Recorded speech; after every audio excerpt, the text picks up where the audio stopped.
Hello বন্ধুরা, রঞ্জিতার ঘরোয়া রান্নাঘর থেকে তোমাদের সবাইকে স্বাগত জানাই। আজকে তোমাদের জন্য একটা নতুন রেসিপি নিয়ে এলাম, কাঁচা আমের আমসত্ত্ব। প্রথমে আমি আমগুলো কেটে নিচ্ছি, আমগুলো ধুয়ে কেটে নিচ্ছি। তোমাদের কাছে ছোট্ট অনুরোধ থাকলো, শুরু থেকে শেষ অবধি দেখো, আশা করি ভালো লাগবে।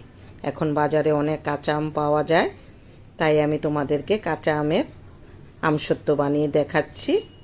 এবার আমি আমগুলো সিদ্ধ করে নেব। এই আমসত্ত্বটা খেতে খুব ভালো লাগে, টক ঝাল মিষ্টি, আর অনেক দিন রাখাও যায়। এই দেখো সিদ্ধ হয়ে গেছে। এবার একটা ম্যাশার দিয়ে ম্যাশ করে নিচ্ছি।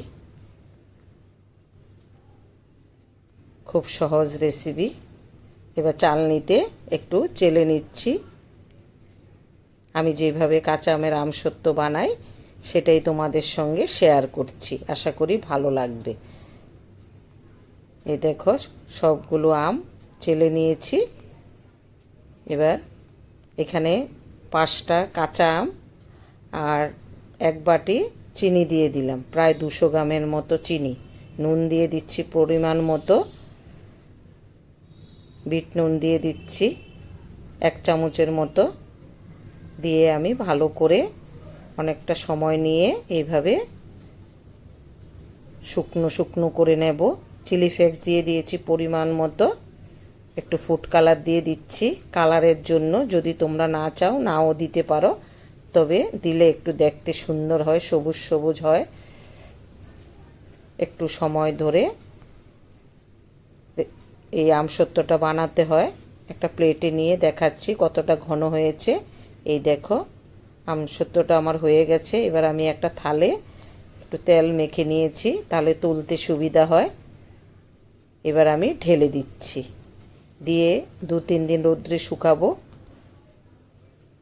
এই দেখো কালারটা দেখতে খুব সুন্দর হয়েছে, সত্যি খুব ভালো লাগে খেতে। পাকা আমের আমসত্ত্ব তো সবাই দেয়, কাঁচা আমের আমসত্ত্বটাও যারা কখনো খাওনি একবার হলো বানিয়ে খেও। এই দেখো দেখতে এরকম হয়েছে। এবার আমি রোদ্রে 4-5 দিন শুকিয়ে দেখো এরকম হয়েছে। এবার আমি কেটে নিচ্ছি। এইভাবে আমি পুরোটা কেটে নেব।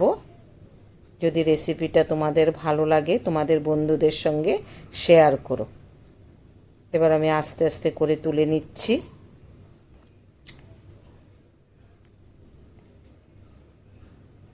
এবার আমি রোল করে নিচ্ছি। আমি প্রতি বছরেই বানাই, এবারও বানিয়েছি।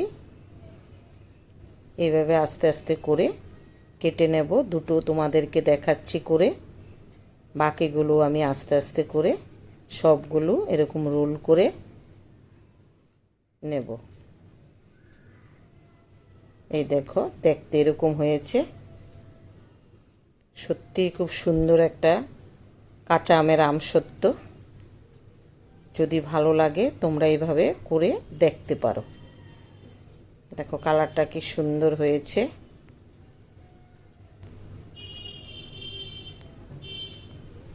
দেখো দেখতে কি দারুণ লাগছে। টক ঝাল মিষ্টি আমসত্ত্ব। সবাই ভালো থেকো, সুস্থ থেকো, পাশে থেকো।